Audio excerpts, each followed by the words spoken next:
దేవ, గడిచిన కాలం అంతా తండ్రి మమ్మలను మా యొక్క కుటుంబాలను మీ ప్రియకుమారుడైన యేసుక్రీస్తు నామములో కాచి కాపాడి క్రీస్తు పునరుత్థాన దినాన ఈ రీతిగా మేమందరం కలిసి మిమ్మల్ని స్తుతించడానికి మహిమపరచడానికి మీరు ఇచ్చిన అవకాశాన్ని బట్టి ప్రత్యేకమైన వందనాలు.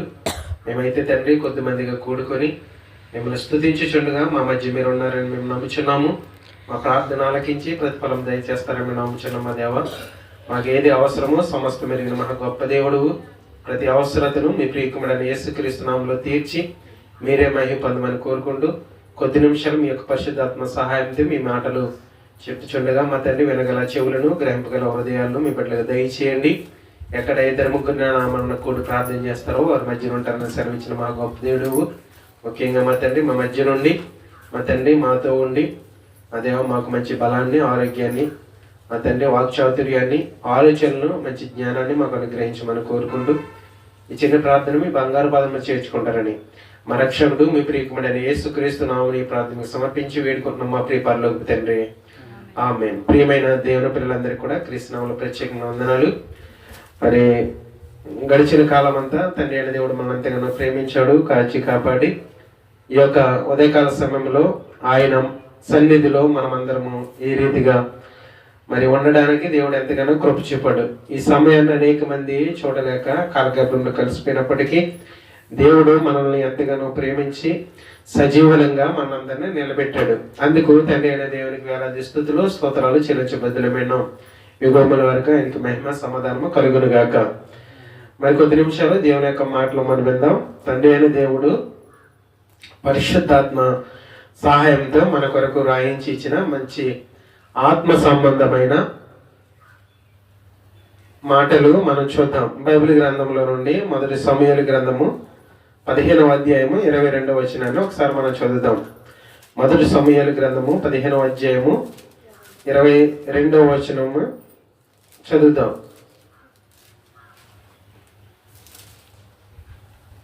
అందుకు సమూయేలు తాను సెలవిచ్చిన ఆజ్ఞను ఒకడు గైకొనుట వలన యెహోవా సంతోషించినట్లు ఒకడు దహన బలులను అర్పించుట వలన ఆయన సంతోషించినట్లు ఆలోచించుము. బలులు అర్పించుట కంటే ఆజ్ఞను గైకొనుటయు పొట్టేళ్ల క్రొవ్వు అర్పించుట కంటే మాట వినుటయు శ్రేష్టము. ఈ వారము దేవుని దృష్టిలో ఏది శ్రేష్టమైనది అనే విషయాన్ని మనం ఆలోచన చేద్దాం. దేవుని దృష్టిలో శ్రేష్టమైనది ఏంటి? దేవుని దృష్టిలో శ్రేష్టమైనవి ఏమున్నాయి? భూమి మీద మనందరి కొరకు అనేకమైన శ్రేష్టమైన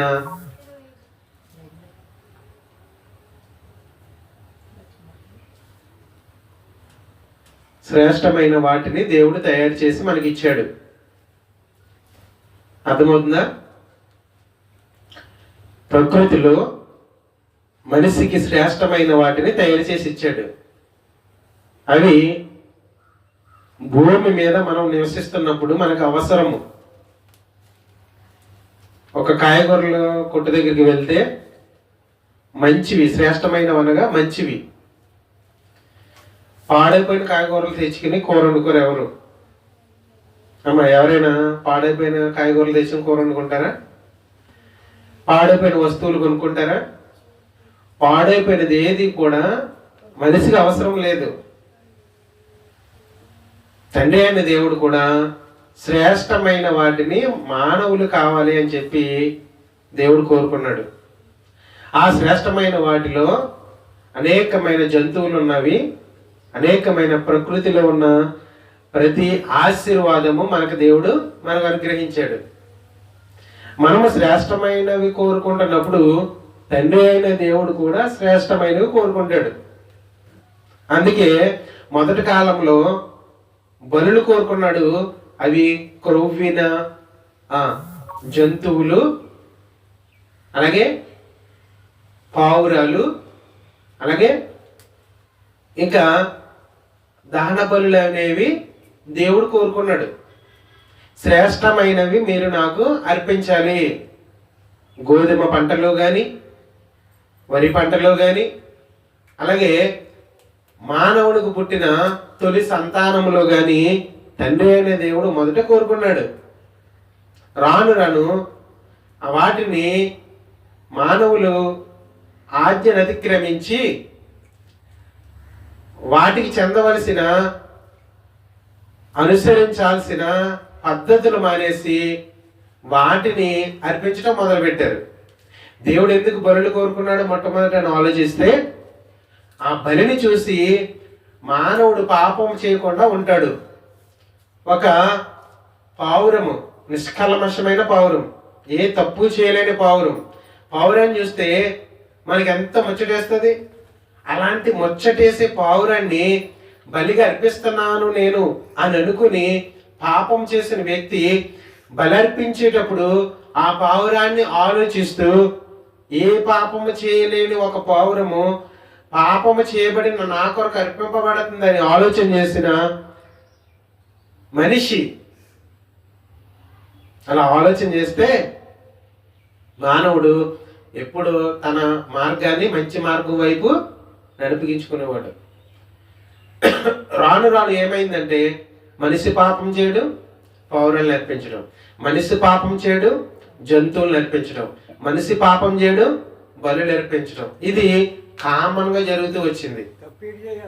తప్పు చేయడం, బలైపోయేవి ఏంటి అంటే జంతువులు.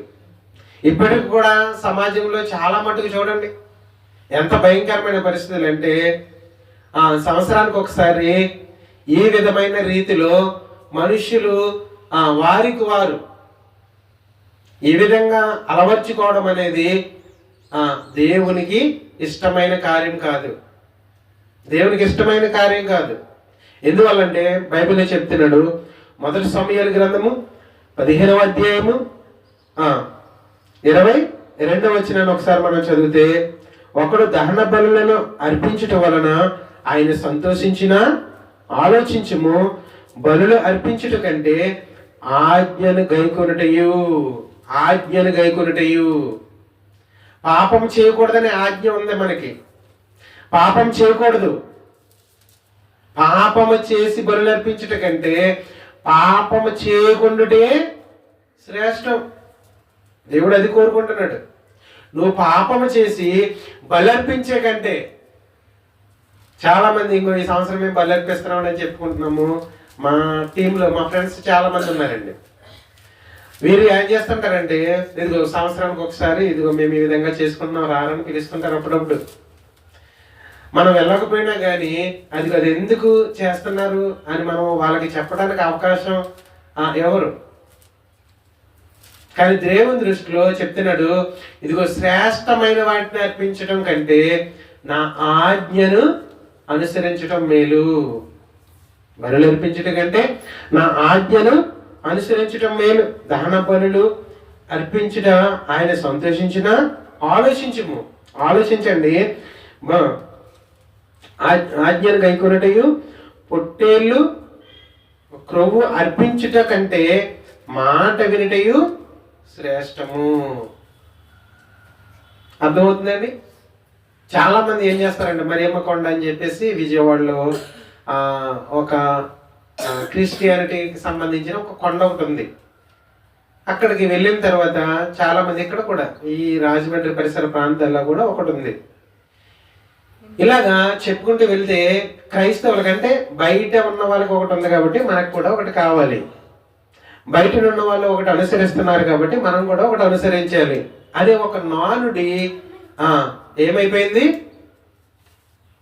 అనుసరించేస్తున్నారు. అది బైబిల్ గ్రంథానికి విరుద్ధంగా ఉందా, బైబిల్ గ్రంథానికి దగ్గరగా ఉందా, అది ఆలోచన చేయట్లేదు. ఎందువల్లంటే చదవట్లేదు. చదువుకున్న వారు తక్కువైపోయారు, చదువు లేని వారు ఎక్కువైపోయారు. రాను రాను చూడండి ఇంకా భయంకరమైన పరిస్థితి ఏంటంటే, సమాజంలో చదువు కూడా చదువుకోలేని వారు కూడా ఎక్కువగా ఉంటారట.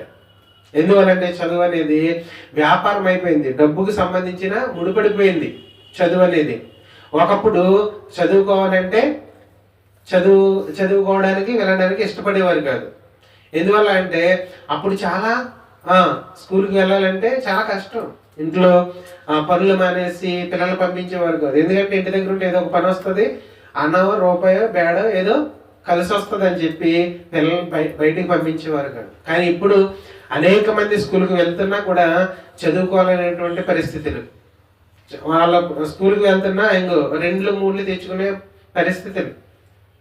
వాళ్ళకి 99% మార్క్స్ వస్తాయంటే చదువు ఎంత కష్టపడి పేరెంట్స్ పంపుతున్నా కానీ వాళ్ళు చదువుకోవడానికి ఇష్టపడట్లే. లోక సంబంధమైన విషయాలకు చాలా మంది ఏమైపోతున్నారు, లోపడిపోతున్నారు. చదువుకున్నవారు కొన్ని 10th క్లాస్ చదువుకున్నాము, 10th తర్వాత కొన్ని ఇంటర్ చదవలేకపోతున్నాడు. ఇంటర్ చదవలేని వాడు ఏ టెక్నికల్ గాను ఏదో దానికి వెళ్ళాలి. ఖాళీగా కూర్చుంటే ఈ పేరెంట్స్ కూడా ఏంటంటే ఖాళీగా కూర్చోబెట్టుకోవడం బాగా అలవాటు అయిపోయింది. వాళ్ళకి ఏదో ఒక పని చెప్పడం వాళ్ళకి ఇష్టం లేదు. ఎలా తయారైపోయారంటే రేపన్న రోజున మా పిల్లలు చెప్పిన మాట వింటలేదని మనం అంటామంటే దానికి కారణం చిన్నప్పటి నుండి మనం ఏ పని చెప్పట్లేదు. మా అమ్మగారు ఉండేవారు, ప్రతి పని కూడా నా చేత చేయించింది. మా అక్క ఎక్కడ ఉండేది ఏంటి ఇంటి పనులన్నీ ఇంచుమించులో 90% మేము చేసేవాళ్ళం అనమాట. అందుకే ఏదో ఒక పనిలో మేము ముందుకు వెళుతూ కుటుంబాన్ని పోషించుకోవడానికి అవకాశం ఉంటుంది. ఇప్పుడు పెళ్ళి అయిన తర్వాత ఏదైనా పని చేయాలంటే అది చదువుకోవాలని ఏం పని చేస్తాడు, కూలి పని ఎంతకాలం చేస్తాడు? రాబోయే రోజుల్లో బలం కూడా ఉండదు. కూలి పని ఎంతకాలం చేస్తాడు అంటే చేయలేము. కాబట్టి అటువంటి పరిస్థితుల్లో మనం బాగా చదువుకొని అటు ఉద్యోగాల్లో స్థిరపడాలి, లేకపోతే ఏదో ఒక పనిలో ఎన్నో టెక్నికల్ వర్క్స్ ఉన్నాయి, ఏదో ఒక వర్క్లో మనం స్థిరపడాలి. అలాంటప్పుడే కుటుంబాలు ఎదుగుతాయి. అలాంటప్పుడే దేవునికి సంతోషం. ఖాళీగా ఉండి రోడ్లంటే తిరిగే వాళ్ళు తల్లిదండ్రులకు ఇష్టమా? ఖాళీగా ఉండి తల్లిదండ్రులకు భారంగా ఉండేవాళ్ళు తల్లిదండ్రులకు ఇష్టమా అంటే భూమి మీద ఉన్న తల్లిదండ్రులకు ఇష్టం ఉండదు. అలాగే నిన్ను పరలోకం నుండి పంపిన దేవాది దేవునికి కూడా ఇష్టం ఉండదు. కాబట్టి చెప్తున్నాడు, దేవుడికి ఇష్టలుగా ఉండాలంటే మనం ఏం చేయాలంటే ఆయనకు శ్రేష్టమైనది ఏదో మనం ఇవ్వాలి. ఏంటో శ్రేష్టమైంది? బరువు అర్పించడం శ్రేష్టమా అంటే కాదు కాదు అని చెప్తున్నాడు. బరువు అర్పించడం శ్రేష్టమైనది కాదు. నాకు చెప్తున్నాడు చూడ ఆదికాండం గ్రంథం 4వ అధ్యాయంలో ఒకసారి మనం మొదటి అరపం దగ్గరికి మనం వెళ్దాం. ఆదికాండం 4వ అధ్యాయము 2వ వచనం చూస్తే ఒకసారి మనం చదువుదాం. తర్వాత ఆమె అతని తమ్ముడను హేబేలును కనెను. హేబేలు గొర్రెల కాపరి, కయీను భూమిని సేద్యపరిచేవాడు. కొంతకాలమైన తర్వాత కయీను పొలము పంటలో కొంత యెహోవాకు అర్పణగా తెచ్చాను. చదువుతున్నారా? హేబేలు కూడా తన మందలో తొలిచూలు పుట్టిన వాటిలో క్రొవ్విన వాటిని కొన్ని తెచ్చాను. అటు హేబేలు కొన్ని తెచ్చాడు. రెండవది హేబేలు కొన్ని దేవునికి అర్పించడానికి కొన్ని పట్టుకొచ్చాడు. కయీను కూడా దేవునికి అర్పణగా కొన్ని పట్టుకొచ్చాడు. ఇవి ఇరువురు కూడా తెచ్చిన వాటిని తండ్రి అయిన దేవుడు అక్కడ అంగీకరిస్తున్నాడు. ఎవరివి తెచ్చినవి అంగీకరిస్తున్నాడు అంటే మనం ఒకసారి చదువుదాం. కొంతకాలమైన తర్వాత 4వ వచనం, హేబేలు కూడా తన మందలో తొలిచూలు పుట్టిన వాటిలో క్రొవ్విన వాటిని కొన్ని తెచ్చెను. యెహోవా హేబేలును అతని అర్పణను లక్ష్య పెట్టును, కయీనును అతని అర్పణను ఆయన లక్ష్య పెట్టలేదు. అర్థమవుతుందా? కయీను తెచ్చిన అర్పణను దేవుడు ఏం చేయలేదు, లక్ష్య పెట్టలేదు. అంటే ఏ విధంగా తెచ్చాడు అని కొంతమంది రచయితలు, బైబిల్ బాగా చదివిన కొంతమంది లెక్చరర్స్ ఏమన్నారంటే కయీను తెచ్చినవి పంట పొలంలో కొన్ని శ్రేష్టమైన వాటిని తేలేదు అని చెప్పుకొచ్చారు ఆ రచయితలు.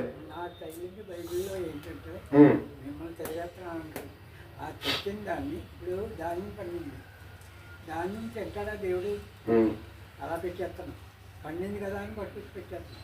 మినువులు పండి మినువులు తింటారా? మినువులు పరంగా పట్టుకొచ్చి పెట్టకూడదు. అవి తినే ఆహారంగా తయారు చేసి అక్కడ అది దేవుడికి నచ్చుతుంది అని. ఇప్పుడు మినువులు ఉన్నాయి, మీరే తింటారు కదా గారెలేసి పట్టుకొచ్చారు. గుట్టి మినుములు ఎడితే మీరు తింటారా? ఖైర్ గారు మరి ఇప్పుడు గాలిలేసి పెట్టాలంటారా? అది కాదు, తింటారా అని అడుగుతా. అలా అని కాదు, వారి యొక్క మనస్సును దేవుడు ఆలోచించాడు అనమాట. స్టార్టింగ్ లో ఎంత నాలెడ్జ్ లేదు కదా దేవుడికి మనకు. ఇప్పుడు మనకి మొక్కు తీసుకోవాలా, మినుములు బండి పట్టుకెళ్ళి పడద్దు, అక్కడ పెట్టేస్తే మనం మొక్కు ఇప్పుడు చాలా మంది సంఘాల్లో కూడా అలాంటివి పట్టుకుని వస్తుంటారు. కొత్త సంవత్సరంలో ఏం చేస్తారు, మన దాకా మనకు కూడా ఒడ్లు పట్టుకొచ్చేవారు. మనకి అక్కడ పాత సంఘంలో ఒడ్లు ధాన్యం పట్టుకొచ్చేవారు. మళ్ళీ ఏం చేసేవారు తెలుసా, ధాన్యాన్ని అటుకులు తయారు చేసి పట్టుకొచ్చేవారు. మళ్ళీ రాను రాను ఇప్పుడు ధాన్యం మానేశారు. రాను రాను ఏమవుతుందంటే అప్గ్రేడ్ అవుతున్నారు కాబట్టి వీళ్ళు ఏం చేస్తున్నారు, ధాన్యానికి బదులు ఇంకో రకమైనవి పట్టుకొస్తున్నారు. అంతే తప్పించి అవి పట్టుకొచ్చాడని కాదు. అంటే దేవుడు అక్కడ ఏం చేశాడంటే హృదయాన్ని చూశాడు. ఎందుకు హృదయాన్ని చూశాడు? ఎందుకు హృదయాన్ని చూశాడంటే ఆయనకి కావాల్సింది ఏంటి, శ్రేష్టమైంది. ఆయనకి కావాల్సింది శ్రేష్టమైంది. శ్రేష్టమైన వాటిని ఏ విధంగా తెచ్చాడా? చాలా మంది చూడండి, కానుకేసేటప్పుడు ఏం చేస్తారంటే ఎక్కువ వేయడానికి ఇష్టపడరు. మీరు గమనించారా లేదా? ఎక్కువ వేయడానికి ఎందుకు ఎక్కువ వేయడానికి ఇష్టపడరు అంటే, ఇదిగో నేను ఇంత అనుకున్నాను. చాలా మంది అనుకుంటారు 10 దశం భాగం ఇవ్వాలి, లేకపోతే నాకు వచ్చే దాంట్లో సగం దేవుని మందిరానికి ఇవ్వాలి అని. కానీ అనుకున్నంత ఈజీ కాదు ఇవ్వడం. మీకు అర్థమైందా? అనుకున్నంత ఈజీ కాదు. మనం అనుకున్నంత ఈజీ కాదు మనం ఇవ్వడం, మన కానుకలు ఇవ్వడం. ఇచ్చేటప్పుడు అనిపిస్తుంది, అయ్యో ఇంత నేను కానుక ఎవరికి, దేవునికి ఇచ్చేయాలా అనిపిస్తుంటది. లేకపోతే పాస్టర్ గారికి ఇంత ఇచ్చేయాలా, ఇన్ని డబ్బులు ఇచ్చేయాలా. మరి మాట అన్నప్పుడు బాధలో ఉన్నప్పుడు అంటుంటాం, పిల్లలు పుట్టలేదను, పెళ్ళిళ్ళు అవ్వలేదను, లేకపోతే ఆ ఉద్యోగం రాలేదను, లేకపోతే అప్పులు అయిపోయినాను. ఈ బాధలో ఏమనిపిస్తుంది అంటే నేను దేవునికి ఏదో ఒకటి ఇవ్వాలి అనిపిస్తుంది. నీకు అన్ని సమకూరినప్పుడు ఆ ఇచ్చేటప్పుడు ఏ విధంగా అయితే ముందున్న విశ్వాసం ఉంటుందా అంటే ఉండదు. లేదండి, ఇప్పుడు కొంతమంది ఏం చేస్తారు, మొక్కు చేస్తారు. అలాగా దేవుడికి ఈ 200 అనుకున్నాడు అనుకోండి, ఇవ్వలేకపోతాడు. కానీ మనసు బాధపడుతుంది. మనసు బాధపడుతుందని నీకు నాకు తెలియదు కదా, ఎందుకు తెలియదు, బయట వాళ్ళకి తెలియదు కదా, దేవుడు తెలుస్తుంది. అదే అనేది. అందుకే మొక్కుబడి అనుకున్న వాడికి గ్యాప్ ఉంచుకుంటే కంపల్సరీ బాధపడుతుంది. పట్టుకొచ్చే 200 పెట్టాలి.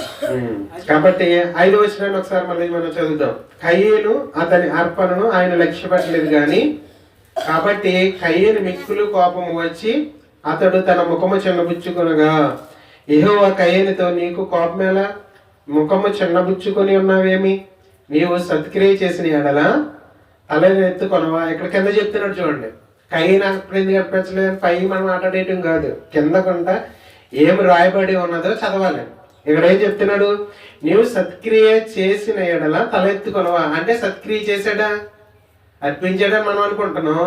అక్కడ సత్క్రియ చేయలేదని అర్థమైపోతుంది కదా కింద రాయబడిన దాంట్లో. అంటే అర్పించింది సత్క్రియ కాదా మరి?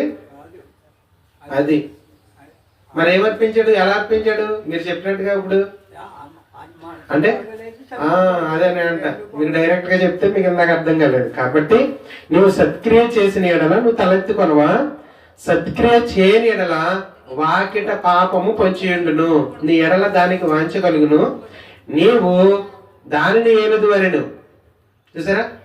కాబట్టి కయ్యేను తెచ్చిన ఆ యొక్క అర్పణ దేవుడు అంగీకరించలేదు.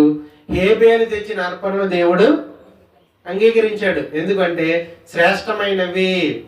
అందుకే దేవుడు శ్రేష్టమైన వాటిని కోరుకుంటాడు. మరి ఒక మాట చూద్దాం. దానియేలు గ్రంథం 3వ అధ్యాయము, దానియేలు గ్రంథం 3వ అధ్యాయం 27వ వచనం. దానియేలు గ్రంథం 3వ అధ్యాయం 27వ వచనం.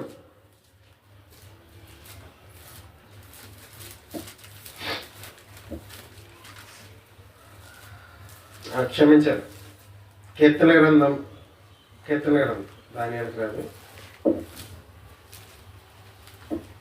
కీర్తన గ్రంథం 84వ అధ్యాయము 10వ వచనం. సగ్గు కూర్చుని ఒళ్ళు దగ్గర పెట్టి తీసేస్తారు. సగ్గు కూర్చొని తిరుగు. కీర్తన గ్రంథము 84వ అధ్యాయము 10వ వచనం. ఇక్కడ చెప్తున్నాడు చూడండి, నీ ఆవరణంలో ఒక దినము గడుపుట 1000 దినముల కంటే శ్రేష్టం. అర్థమవుతుందా? 1000 దినముల కంటే శ్రేష్టం. నేను చాలా నాకు డిస్టర్బెన్స్ అనమాట. నేను అటు తిరిగి కూర్చోని చెప్పాను.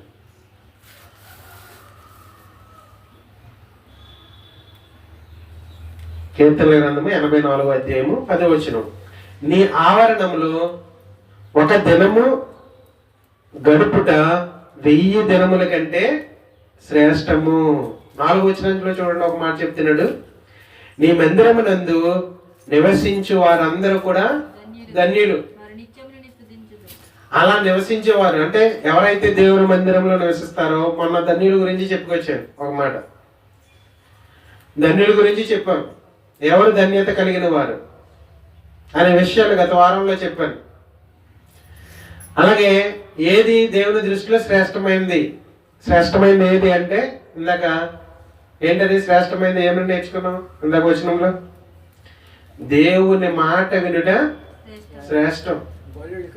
బలులు అర్పించడం కంటే దేవుని మాట వినడం శ్రేష్టం. రెండవది దేవుని మందిరంలో గడపడం శ్రేష్టం. ఇక్కడ చెప్తున్నాడు 10వ వచనంలో, నీ ఆవరణంలో ఒక దినము గడుపుట 1000 దినముల కంటే శ్రేష్టం. ఒక్క రోజు మనం తప్పిపోయామనుకో 1000 దినాలు మనం తప్పిపోయినట్టు. ఒక్కరోజు దేవుని మందిరంలో మనం నిలబడకపోతే, ఒక్కరోజు దేవుని మందిరంలో మనం లేకపోతే 1000 దినాలు మనం తప్పిపోయినట్టు. ఒకరోజే కదండి దేవుని మందిరానికి వెళ్ళకపోయినా పర్లేదు అని అనుకుంటారు. ఒకరోజే కదండి ఏమవుతుంది వెళ్ళకపోతే అని అనుకుంటారు. మిగతా ఆటలు అలాంటివి ఎందుకు చూపించాం మనం? ఒకరోజే కదండి పనికి వెళ్ళకపోయినా పర్లేదు అని అనుకో, ఒకరోజే కదా ఉద్యోగానికి వెళ్ళకపోయినా పర్లేదు అని అనుకో. కానీ మందిరంలోనికి వెళ్ళకపోవడం అనేది దేవునికి ఇష్టమైన కార్యం కాదు. దేవుని మందిరంలో గడపడం దేవునికి చాలా ఇష్టమైన కావాలి. శ్రేష్టం అంటే ఎంత శ్రేష్టం అంటే 1000 దినాల శ్రేష్టం. మరి శ్రేష్టమైంది మనం చేస్తున్నామా? దేవుని దృష్టికి శ్రేష్టమైంది ఏంటి?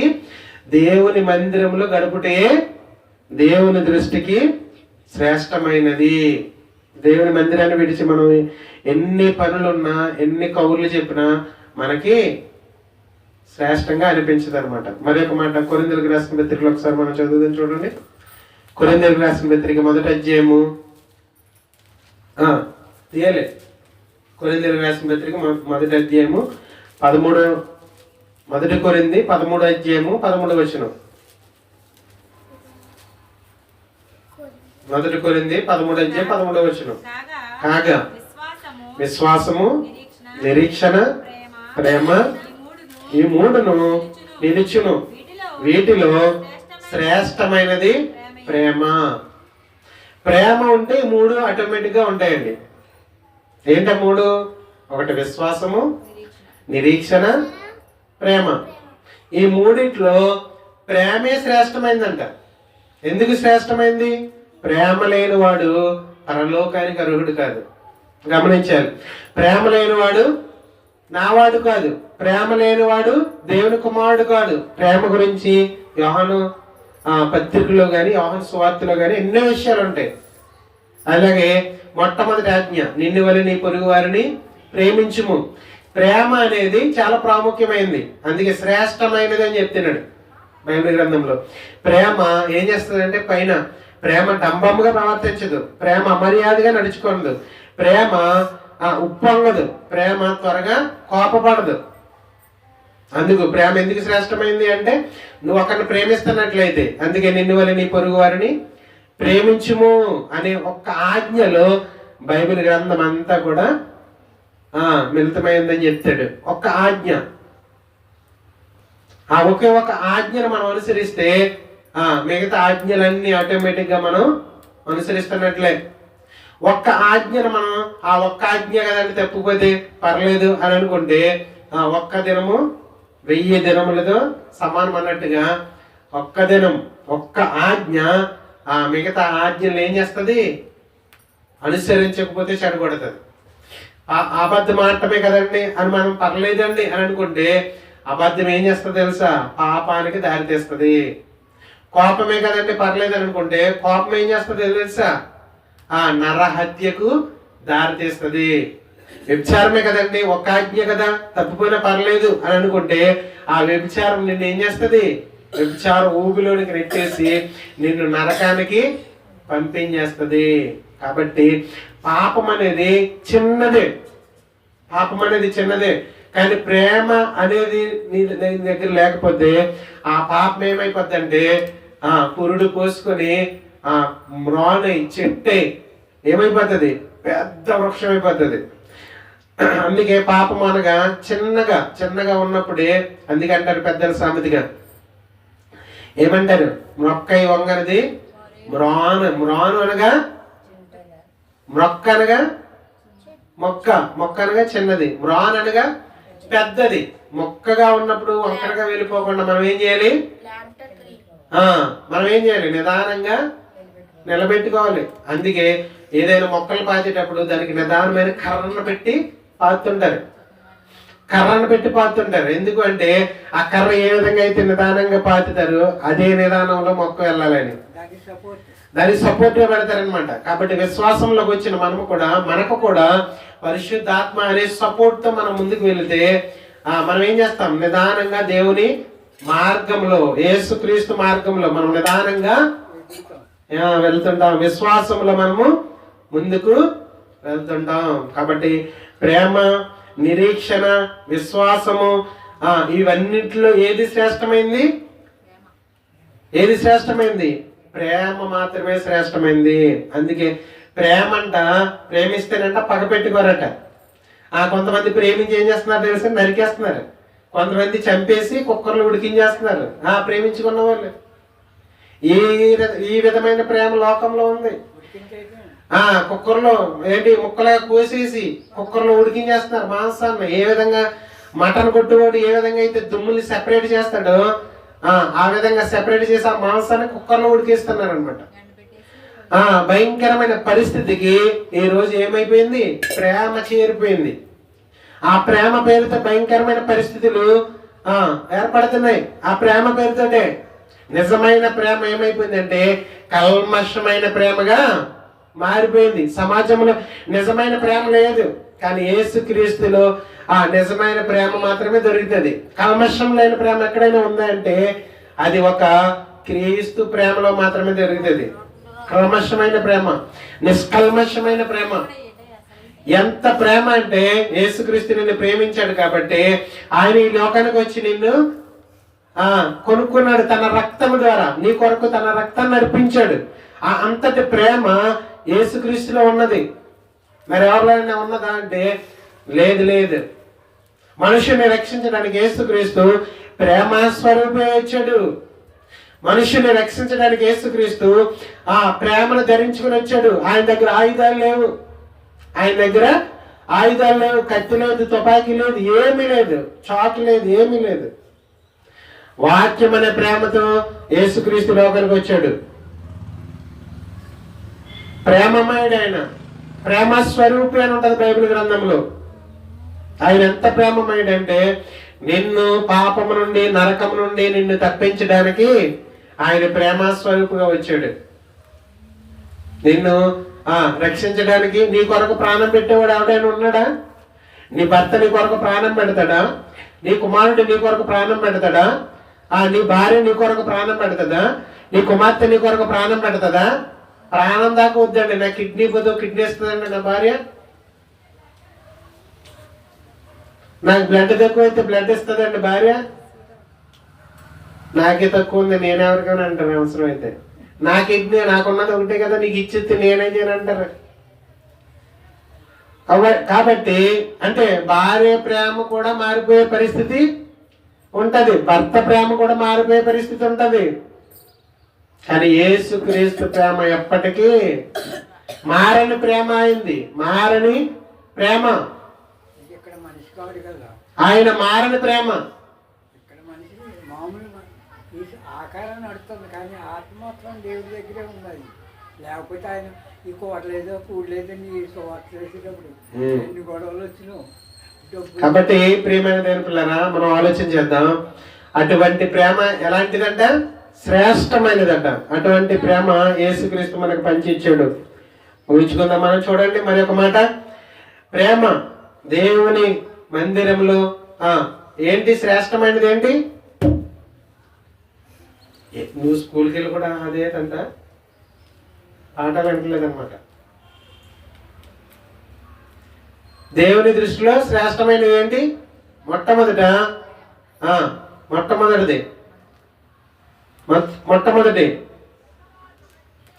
దేవుని మాట వినుట శ్రేష్టం. రెండవది దేవుని మందిరంలో గడుపుట శ్రేష్టం. మూడవది నిన్ను వలె నీ పొరుగు వారిని ప్రేమించుట శ్రేష్టం. పొరుగు వారిని కాదు, దేవుని కూడా మనం ప్రేమించాలి. ఇంకా మరొకటి చూద్దాం. చూడండి, సామెతల గ్రంథము 16వ అధ్యాయము 16వ వచనం. సామెతల గ్రంథము 16వ అధ్యాయము 16వ వచనం.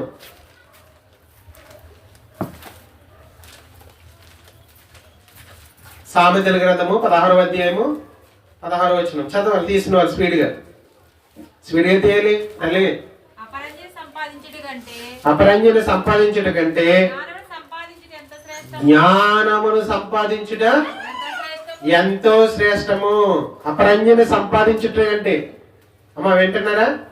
అపరంజి అనగా ఒక లోహము, బంగారము ఒక లోహము, ఇనుము ఒక లోహము, వెండి ఒక లోహము. మనం ఏమి సంపాదించుకుంటాం? బంగారం సంపాదించుకుంటాం, డబ్బులు సంపాదించుకుంటాం, ఇంకా భూములు సంపాదించుకుంటాం. వీటన్నిటికంటే శ్రేష్టమైనది ఏమిటని చెప్తున్నాడు అంటే, చదవండి, వీటన్నిటికంటే శ్రేష్టమైనది ఏంటి? జ్ఞానము సంపాదించుట ఎంతో. అపరంజిని సంపాదించుట కంటే జ్ఞానము సంపాదించుట ఎంతో శ్రేష్టము. ఒక డైమండ్ శ్రేష్టమా? జ్ఞానము శ్రేష్టమా? డైమండ్ శ్రేష్టమా? జ్ఞానము శ్రేష్టమా? జ్ఞానము సంపాదించుకున్నవాడు డైమండ్ ఏ విధంగా సంపాదించాలని ఆలోచన ఉంటది. మీకు అర్థమైందా? అంటే డైమండ్ కంటే ఏది శ్రేష్టం? ఇప్పుడు చాలా మంది కంప్యూటర్ చాలా గొప్పదండి అని చెప్తున్నారు. అందుకే కంప్యూటర్ కోర్సులు ఎన్నో ఉన్నాయి. ఏఐ అనేది కొత్త టెక్నాలజీ వచ్చింది. AI, artificial intelligent.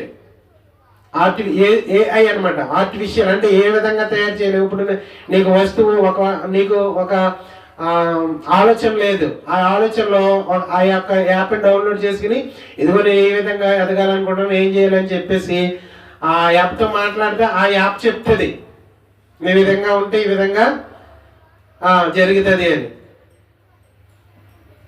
Artificial integrate ఆర్టిఫిషియల్కి సంబంధించిన ఇంటిగ్రేట్ అనేది అది నీకు తెలుస్తుంది. రాబోయే రోజులు అదే కీలకమని చెప్తున్నారు. చదువులో మొన్నటి వరకు కంప్యూటర్ చాలా గొప్పదని చెప్పారు. ఇలాగా రకరకాల దాని ఏమంటారు, ఒక సంవత్సరంలో ఉన్న మరొక సంవత్సరంలో ఉండడానికి పాతపడిపోతున్నవన్నీ. ఎందుకు చెప్తానండి మాటలంటే, ఇదిగో అపరంజిని సంపాదించుట కంటే జ్ఞానమును సంపాదించుట మేలు. మరి జ్ఞానం ఎక్కడ దొరుకుతుంది? ఏ కిరాణా కొట్టులో దొరుకుతుంది? ఏ షాప్లో ఉంటుంది? ఏ మందు షాప్లో ఉంటుంది? నాకు తెలిసిన ఒక పాస్టర్ గారు చిన్నప్పుడు తన పిల్లలకంట ఏంటది ఏదో చుండ్రు దానికి సంబంధించిన లేహం, ఆయుర్వేద లేహం పొద్దుటే పరగడుపుని నాకిస్తే ఆయుర్వేద కొట్టులో దొరుకుతుంది అనమాట ఒక లేహం.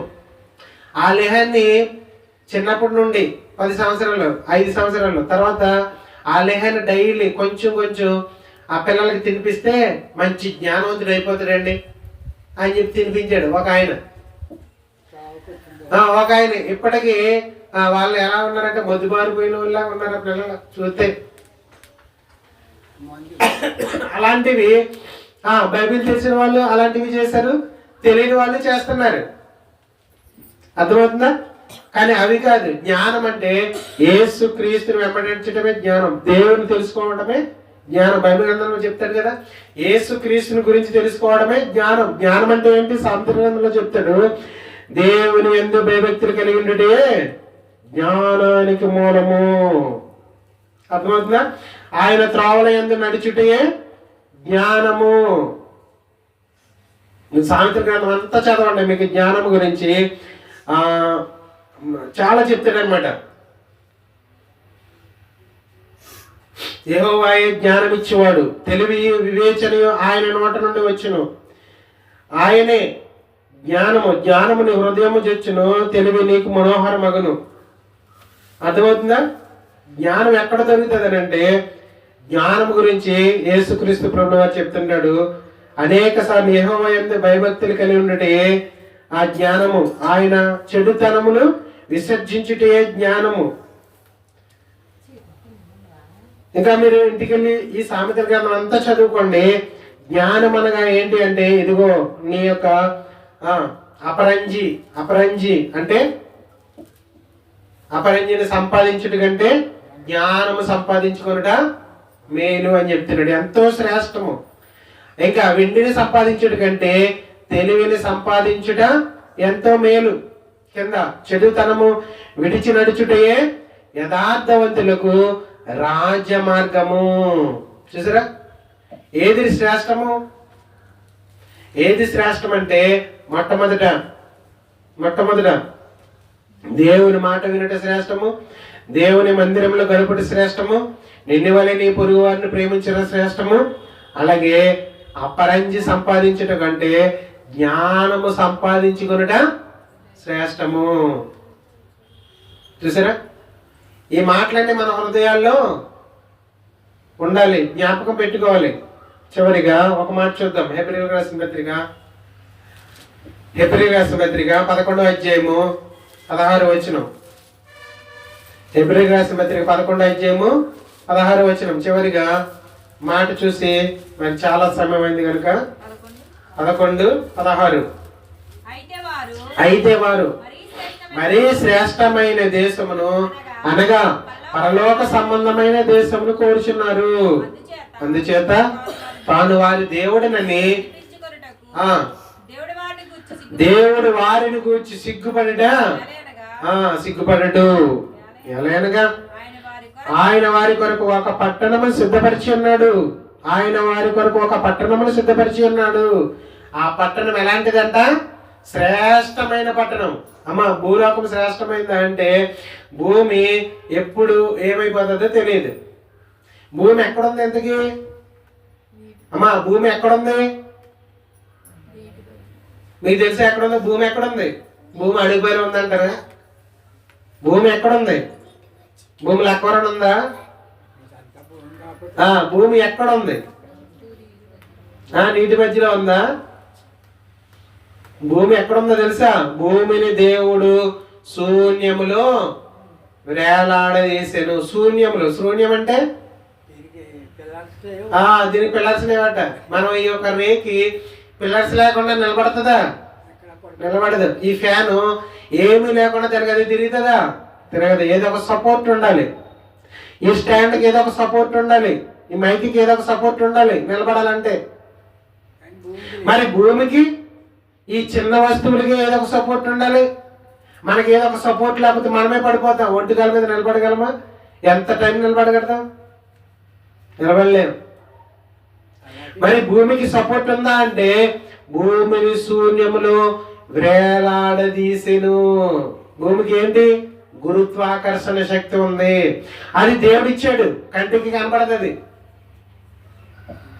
సూర్యుని చుట్టూ మళ్ళీ తిరుగుతుంది. అది అలా ఒక్క ప్లేస్ లోనే లేదు. మనం ఒక ప్లేస్ నుండి మలికపురం వెళ్తే మళ్ళీ తిరిగి అడుగుపురం వచ్చేయాలి. ఒక ప్లేస్ నుండి మరో ప్లేస్కి వచ్చేయాలి. మన ప్లేస్ ఇక్కడే ఉంటది. అడుగుపాలెం తిరుగుతుంది అంటే తిరగదు, బట్టలాగా తిరుగుతుంది అంటే తిరగదు. కానీ భూమి తిరుగుతుంది. భూమి తన చుట్టూ తాను తిరుగుతుంది. ఎన్ని కిలోమీటర్లు? మళ్ళీ ఎన్ని కిలోమీటర్లు? గంటకి 1,20,000 కిలోమీటర్ల వేగంతో భూమి తన చుట్టూ తాను తిరుగుతూ సూర్యుని చుట్టూ తిరుగుతుంది. మీకు అర్థమవుతుందా? భూమి తన చుట్టూ తాను తిరుగుతూ సూర్యుని చుట్టూ తిరుగుతుంది. సూర్యుని చుట్టూ తిరిగి రావడానికి 1 సంవత్సరం పడుతుంది. భూమి తన చుట్టూ తాను తిరగడానికి ఒక రోజు పడుతుంది, అంతే కదా. అయినా సముద్రానికి గొడ్డ ఎన్ని ఉన్నాయండి భూమిలో, ఇవన్నీ మోసుకుని తిరుగుతున్నాయి. మీకు బాగా అర్థం అవ్వాలంటే సైకిల్ బండి మీద మనం కూర్చుంటాం, కానీ కింద ఏం తిరుగుతాయి, చక్రాలు తిరుగుతుంటాయి. చక్రాలు మనకు కనబడతాయా? అప్పుడప్పుడు రోడ్డు మీద వెళ్ళేటప్పుడు లారీ చక్రాలు చూడండి మీరు, బస్సు చక్రాలు చూడండి మీరు. అయ్యే తిరిగినట్టు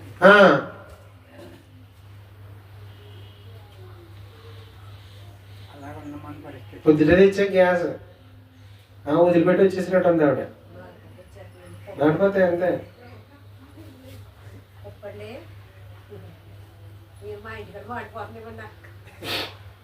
కాబట్టి భూమి తన చుట్టూ తాను తిరుగుతూ సూర్యుని చుట్టూ తిరుగుతూ ఉంది.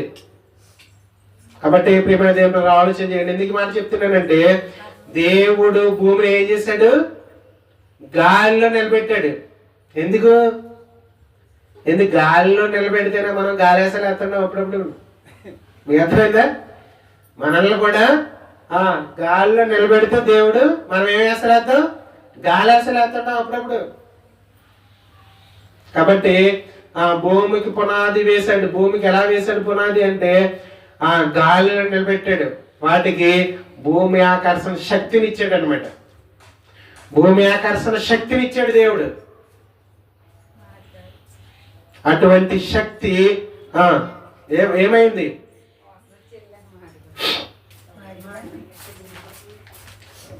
కాబట్టి ఈ భూమి శాశ్వతమైంది కాదు.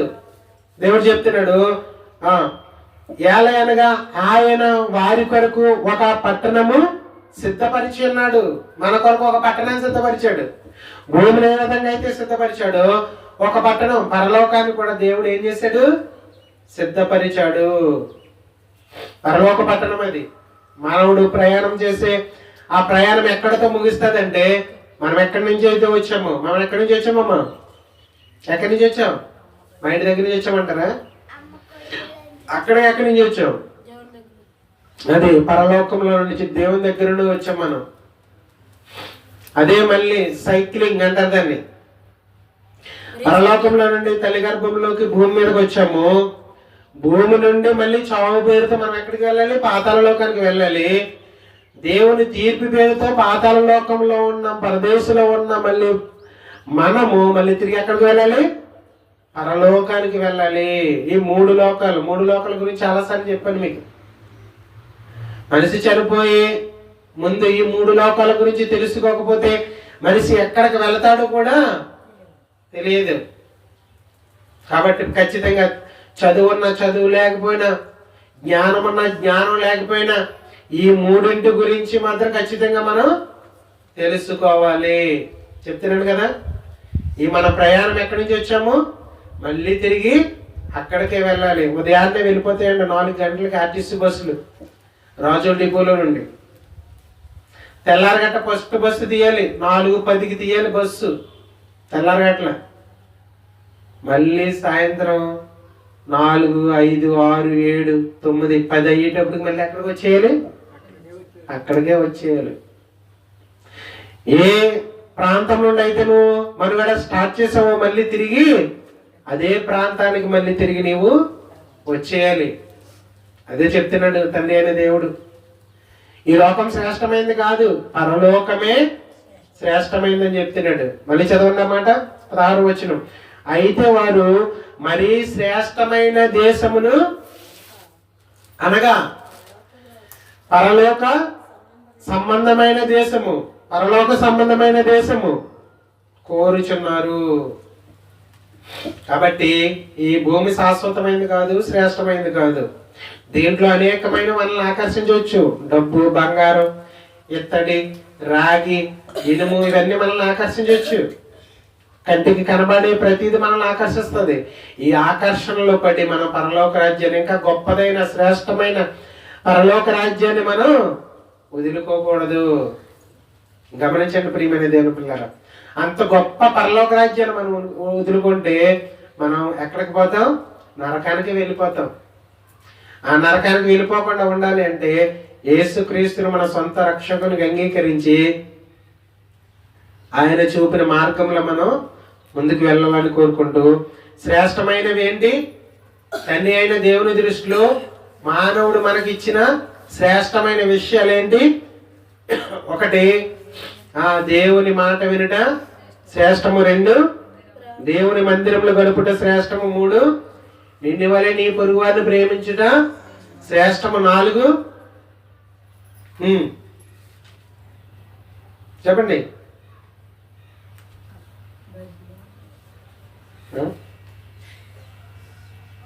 మరి రాసుకోవచ్చు కదా. 4, జ్ఞానము సంపాదించుట శ్రేష్టము. జ్ఞానం అన్నిటికంటే శ్రేష్టమైనదని చదివాం కదా. జ్ఞానం అన్నిటికంటే శ్రేష్టమైనది. 5, చివరిది, అన్నిటికంటే పరలోకము శ్రేష్టము. అన్నిటికంటే పరలోకము శ్రేష్టము. ఈ 5 విషయాలు శ్రేష్టమైనవి. ఈ శ్రేష్టమైన విషయాల్ని మనము మన జీవితంలో వాటిని అనుసరిస్తూ మనం ముందుకు కొనసాగాలని మేము హెచ్చరిస్తూ, మరి శ్రేష్టమైన దాని కొరకు మనము మన యొక్క జీవితాలు ఉండాలని మిమ్మల్ని హెచ్చరిస్తున్నాను. నిన్ను హెచ్చరించుకుంటూ ఈ మాటలు ముగిస్తున్న దేవుడు ఈ మాటలు దీవించి ఆస్వాదించిన గాక. ఆమెను ప్రార్థించేద్దాం. మమ్మల్ని కన్న తండ్రి, మా దేవ, ఈ లోకం శ్రేష్టమైనది కాదని పరలోకమే శ్రేష్టమైనదని ఇంతవరకు మీ బైబిల్లో ఉన్న మాటలు మేము నేర్చుకున్న మాటలు విడిచిపెట్టకుండా వినగల చెవులను, గ్రహగల హృదయాలను, మా హృదయంలో ఈ యొక్క మాటలు నెరవేర్చుకునే మంచి భాగ్యాన్ని మాకు అనుగ్రహించమని కోరుకుంటూ యేసుక్రీస్తు నామమున ఈ ప్రార్థన సమర్పించి వేడుకుంటున్నాం మా ప్రియ పరలోక తండ్రి. ఆమేన్. తదుపరి కార్యక్రమం మనం జరిగించుకుందాం. దేవుడు తన కుమారుడైన యేసుక్రీస్తుని లోకానికి పంపించి మన కొరకు తన శరీరాన్ని అర్పించి